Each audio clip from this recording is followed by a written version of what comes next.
Hello' অহা বছৰৰ police কি খবৰ তোমালোকৰ? তোমালোকে বহুত কষ্ট কৰি আছা মই জানো, আৰু তোমালোকে জানা মামাই এটা ভাল খবৰ দিব। মামাই কি খবৰ দিব? যে আকৌ আমি পুলিচৰ কাৰণে নিযুক্তি পৰীক্ষা দি আছো, আকৌ আমি পুলিচৰ মানে ভৰ্তি কৰি আছো। তোমালোকে তেতিয়া তোমালোকৰ এটা ফিল হয় নে নহয় যে এইবাৰতো মই ল'বই লাগিব, এইবাৰ ল'বই লাগিব, চাকৰিটো মোৰ কাৰণে ইমান বেছি ইম্পৰ্টেণ্ট হৈ গৈছে। আৰু তোমালোকে তেতিয়াই মানে নিজকে এটা মানে মানে প্ৰমিস কৰিব লাগিব যে এইবাৰতো মই ল'ম। চাহে মই ফিজিকেল প্ৰেক্টিচ যিমান বেছি কৰিব নালাগে কিয়, চাহে মই ৰিটাৰ্ণৰ কাৰণে কিমান বেছি প্ৰেক্টিচ কৰিব নালাগে কিয়, চাকৰিটো ল'বই লাগিব। চিধা কথা, যদি ফিল্ডত দৌৰি আছো চাকৰি লাগিব ভাই, চিধা কথা। মই একো বুজি নাপাওঁ। আৰু তাৰ কাৰণে মামাই আকৌ নতুনকে তোমালোকৰ কাৰণে ভেকেঞ্চি উলিয়াই দিছে। আৰু ভেকেঞ্চি আহি গৈছে ইতিমধ্যে, তোমালোকে চাব পাৰি আছে ইয়াতে 1052 পোষ্ট কিহত আহিছে? ইউবিত। আৰু 663 পোষ্ট কিহত আহিছে? এবিত। তাৰ মানে ইউবিত কিমানটা পোষ্ট আহিছে? 1052 পোষ্ট আহিছে। আৰু এবিত কিমানটা পোষ্ট আহিছে? 663টা পোষ্ট আহিছে। ধুনীয়াকে তোমালোকে এতিয়া জাষ্ট এটা কাম কৰিব লাগিব, মেহনত। ইমান বেছি মেহনত কৰিব লাগিব, ইমান বেছি মেহনত কৰিব লাগিব যাতে তোমালোকৰ ফিল হয় যে মোৰ ফালৰ পৰা মই 100% দিছো, ইয়াতকে বেছি মই দিব নোৱাৰিম। তোমালোকে নিজে চাবাচোন, কষ্ট কৰাৰ পিছত এটা কিন্তু এনেকা এটা টাইম আহে যে নিজকে কিন্তু অলপমান ফিল হয় যে মই 100% দিয়া নাই, মই অকনমান আৰু কষ্ট কৰিব পাৰিলো হয়, নকৰো পিছত কৰিম, এনেকা টাইপৰ এটা ফিল হয়। এনেকা টাইপৰ যদি ফিল আহিছে বাদ দিয়া, তুমি চাকৰি কৰিব নালাগে। আৰু যদি এনেকা টাইপৰ ফিল আহিছে যে মই মোৰ 100% দিছো, যিমান পাৰিছো মই দিছো, কিন্তু মই ট্ৰাই কৰি আছো আৰু যদি 5 মিনিট মান বঢ়াই দিব পাৰো, তেনেহলে তুমি ভাবি লোৱা যে তোমাৰ নামটো এবাৰ চৰকাৰী বহীত আহিছে। ঠিক আছে, তাতে তুমি চোৱা, তোমালোকে যদি এপ্লাই কৰিব বিচাৰি আছা তেনেহলে এপ্লাই এতিয়া ষ্টাৰ্ট হোৱা নাই, কাৰণ 16 তাৰিখৰ পৰা এপ্লাই ষ্টাৰ্ট হ'ব, আৰু জানুৱাৰী 16 তাৰিখে লাষ্ট ডেট হ'ব। তো তোমালোকক এটা ভাল সাজেশন দিব বিচাৰি আছো মই, যে তোমালোকে লাষ্ট ডেটলৈ কেতিয়াও ৱেইট নকৰিবা। ঠিক আছে, তোমালোকে লাষ্ট ডেটলৈ কেতিয়াও ৱেইট নকৰিবা। লাষ্ট ডেটৰ আগত কি হৈ যায়, মানে সাৰ্ভাৰ ডাউন হৈ যায় বা ট্ৰাফিক জাম হৈ যায়, তো এইটোৰ কাৰণে তোমালোকে ৱেইট নকৰিবা। যিদিনা এপ্লাই ষ্টাৰ্ট হ'ব তাৰ পিছদিনা বা সিদিনা তোমালোকে এপ্লাইটো কমপ্লিট কৰি দিবা। এপ্লাইৰ কাৰণে কি কি ডকুমেণ্ট লাগিব মই ইয়াতে কৈ আছো, ধুনীয়াকে চাই থাকিবা ইয়াতে। ঠিক আছে, তোমালোকে ধুনীয়াকে ইয়াতে চাই থাকিবা। ইয়াতে চোৱা, অকনমান মানে কৈ দিছো, মানে কেটাগৰী ৰিজাৰ্ভেশনটো কিমান কিমান দিছে, ইয়াতে মই ক্যালকুলেট কৰি দেখাই দিছো তোমালোকক হা। ঠিক আছে, ইয়াতে চোৱা, টোটাল ভ্যাকেন্সি আছে কিমান? ইউবি ভ্যাকেন্সি আছে 1052, আৰু এবি ভ্যাকেন্সি আছে কিমান? 663। ঠিক আছে, তেনেহলে টোটাল কিমান হ'ব? 51715। ইয়াতে ভালদৰে চাই থাকিবা, জাস্ট ৱেইট। ঠিক আছে, কি আছে ওবিসিৰ কাৰণে কিমান সিট ৰিজাৰ্ভ হৈ আছে? 27%। ঠিক আছে, টি মানে টি ট্ৰাইব যিবোৰ আছে ইহঁতৰ কাৰণে 3% সিট ৰিজাৰ্ভ হৈ আছে। মই গোটেইটো প্লাস কৰি লৈছো, তেনেহলে গোটেইটো হিচাপ মতে ধৰি লওক। SC ST আৰু ST প্লেন ST হিলছ ইহঁতৰ কাৰণে টোটাল সিট কিমান ৰিজাৰ্ভ হৈ আছে? 22%। তেনেহলে 22%, 3% আৰু 27% প্লাস কৰিলে কিমান হ'ব? টোটাল 52%। তাহলে 52% যদি তুমি বাদ দিয়া, 52% যদি তুমি বাদ দিয়া, তেনেহলে জেনাৰেলৰ কাৰণে কিমান সিট থাকি যাব? জেনাৰেলৰ কাৰণে থাকি যাব 48%। আৰু 48%, 1715 ৰ 48% কিমান হ'ব? 48% আমি উলিয়াই দিছো। ঠিক আছে, 5 ৰে কাটিলে হ'ব 3 4 3, ইয়াত কাটিলে হ'ব 20, 2 ৰে কাটিলে হ'ব 10, 2 ৰে কাটিলে হ'ব 24, 2 ৰে কাটিলে 5, 2 ৰে কাটিলে 12। ঠিক আছে, তেনেহলে কিমান হ'ব? মই এইটো ক্যালকুলেট কৰি দেখাই দিছো ইয়াতে, ডাইৰেক্ট ক্যালকুলেট কৰিছো। ঠিক আছে, 343 into 12 divided by 5, 343 into 12 divided by 5, 823 কিমান হৈ যাব? 823.2 হয় নেকি? 2 হয়, 2 হয়। তাহলে এইটুক যদি রাউন্ড ফিগার বনাও, 823 বা 824 এ ধৰি লৈছো। টোটাল জেনাৰেলৰ কাৰণে 824টা সিট আছে। মই ইয়াতে ডাইৰেক্ট তোমালোকক ক্যালকুলেট কৰি দেখাই দিছো জেনাৰেলৰ কাৰণে কিমান সিট আছে। 824। ইয়াতে এবিও আছে, ইয়াতে ইউবিও আছে, দুটা মিক্স কৰি টোটাল কিমানটা আছে? AB UB. ঠিক আছে, এতিয়া তোমালোকে যদি চাব বিচাৰা অসমত এতিয়া কিমানটা ডিস্ট্ৰিক্ট আছে, অসমত এতিয়ালৈকে ধৰি লোৱা 35টা ডিস্ট্ৰিক্ট ধৰি লৈছো আমি। 35টা ডিস্ট্ৰিক্ট যদি আছে, 35টা ডিস্ট্ৰিক্ট হলে পাৰ ডিস্ট্ৰিক্টত কিমানটাকে সিট পৰিছে? 24 কে সিট পৰিছে। কিন্তু কিছুমান ডিস্ট্ৰিক্টত কম থাকে, কিছুমান ডিস্ট্ৰিক্টত বেছি থাকে। ঠিক আছে, তো ধৰি লৈছো মই ধুবুৰীৰ পৰা বিলং কৰো, তো মই ধুবুৰীৰ কথাটো কৈছো। এনে প্ৰতি বছৰে যিটো দেখা যায় সেই হিচাপত চাব গলে ধুবুৰীত কিমানটা সিট আছে? 35টা সিট পাব এইবাৰ, মোস্ট প্ৰবাবলি। ঠিক আছে, 35টা। ঠিক আছে। তো তোমালোকে এইটো এনে ভাবিছা 35টা চিট আছে, ভাই এইটোৰ কাৰণে মেহনত কৰাচোন, মানুহ এটা চিটৰ কাৰণে ইমান দি জান লগাই দিয়ে, তোমালোকে 35টাৰ কাৰণে লগাব নোৱাৰিবা, বা গোটেই অসমতে যি হওক জেনেৰেলৰ কৈছো 824 চিটৰ কাৰণে তোমালোকে ফাইট কৰিব নোৱাৰা নেকি? ইমান মানে ভিতৰত গুৰ্দা নাই নেকি? পুলিচ হ'ব গৈ আছা, কিন্তু ভিতৰত গুৰ্দা নাই নেকি? থাকিব লাগিব। যদি থাকে তেনেহলে যোৱা, যদি নাথাকে নাযাবা, কাৰণ পুলিচৰ চাকৰি ইমান ইজিও নহয়। ইমান এটা প্ৰেছাৰ দিয়ে ন, মই নিজে জানো, মোৰ ষ্টুডেণ্টৰ পৰা যেতিয়া মই শুনি মানে ইহঁতক ফোন কৰো কথা পাতো, ইহঁতে কৈছে বহুত প্ৰেছাৰ আছে, ঠিক আছে, কিন্তু কামটো কৰি মজা আছে।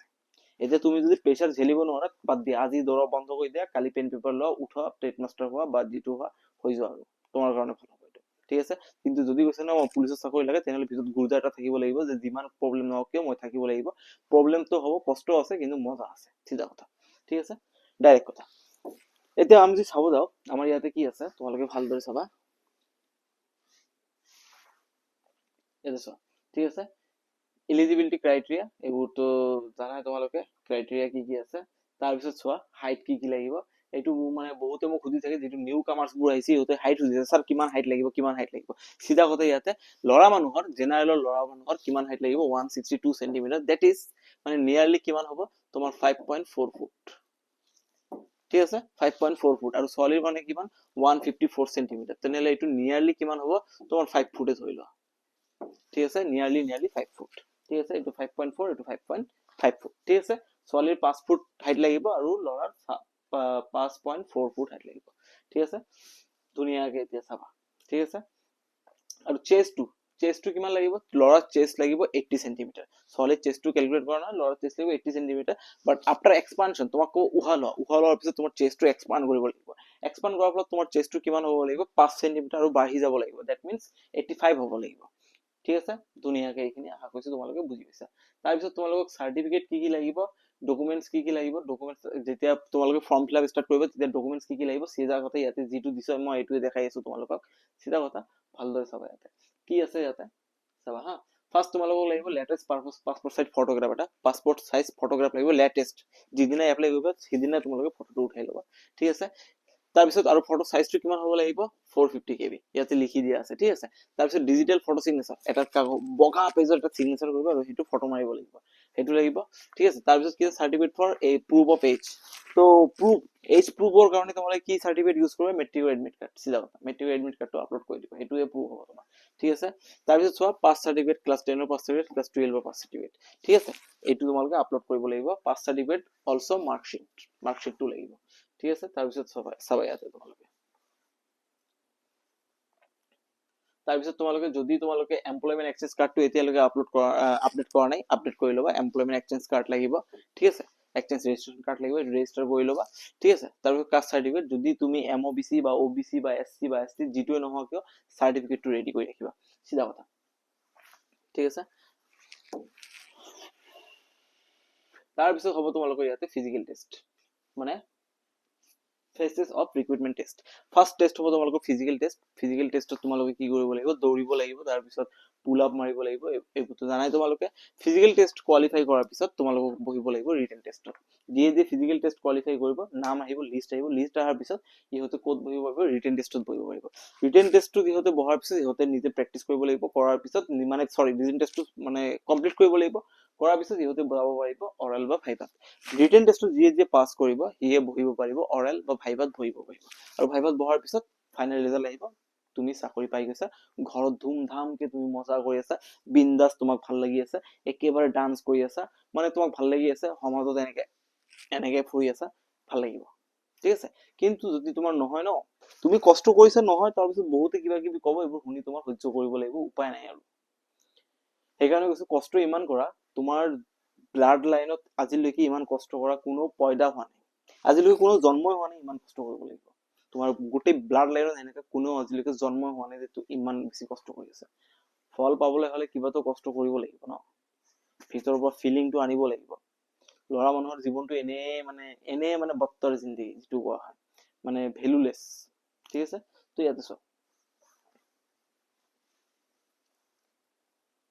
তাৰপিছত আৰু যিয়ে নহওক, বাকী তোমালোকৰ ৰাণৰ টেষ্ট আছে, এইবোৰৰ কাৰণে কিমান মাৰ্ক লাগিব সেইবোৰ তোমালোকে চাই ল'বা।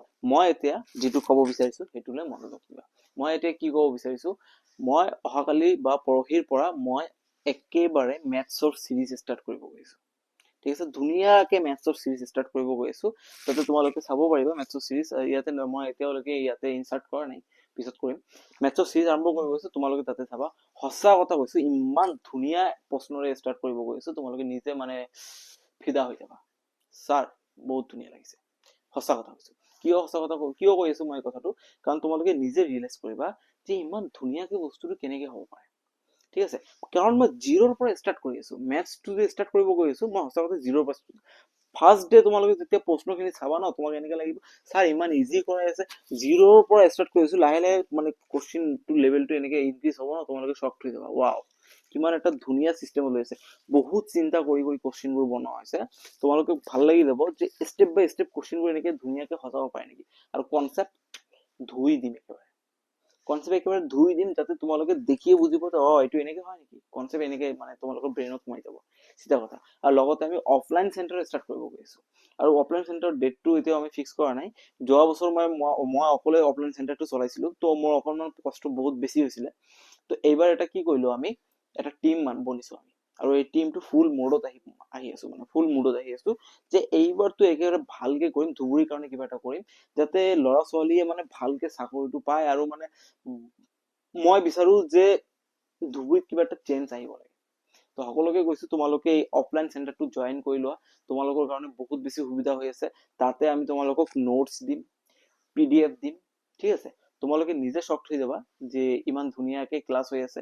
GK কোৱা, ইংলিছ কোৱা, মেথছ কোৱা, ৰিজনিং কোৱা, ধুনীয়াকে ফালি দিব পাৰিবা।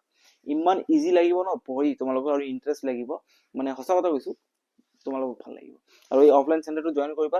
যদি নোহোৱা তুমি ধুবুৰীৰ পৰা, তেনেহলে মোৰ ইউটিউব চেনেলৰ ভিডিঅ'বোৰ চাই থাকিবা ধুনীয়াকে। কাৰণ মই সঁচা কথা কৈছো, মোৰ আগৰ ইউটিউব ভিডিঅ'বোৰ চাবা, তাতে মই অলৰেডি চিলেবাছৰ কথা ডিছকাছ কৰিছো লাষ্ট ভিডিঅ'টো। আৰু তাৰ আগৰ মোৰ ভিডিঅ' কন্টেন্টবোৰ চাবা, আৰু মানে তাত তোমালোকে ফিল কৰিবা, তোমালোকে গম পাবা যে এইটো চেনেলৰ ভিডিঅ'বোৰত কিবা কন্টেন্ট আছে, কিবা ভেলুৱেবল বস্তু আছে। তোমালোকে ফিল কৰিব লাগিব। মই নতুন হয়, ইউটিউবত নতুন আহিছো, তো সবে ভাবে যে ছাবস্ক্ৰাইবাৰ কম, ইমান বেছি এটা কন্টেন্ট নাই। জাষ্ট তোমালোকে এবাৰ পুৰণা ভিডিঅ'বোৰ চাবা, কন্টেন্ট আছে তাতে, ধুনীয়া কন্টেন্ট আছে। ঠিক আছে, তো আশা কৰিছো তোমালোকে ছাপোৰ্টো কৰিবা, তোমালোকে চাকৰিৰ কাৰণে কষ্টও কৰিবা। আজিৰ কাৰণে এইখিনিয়ে, tata bye bye, good night, love you all.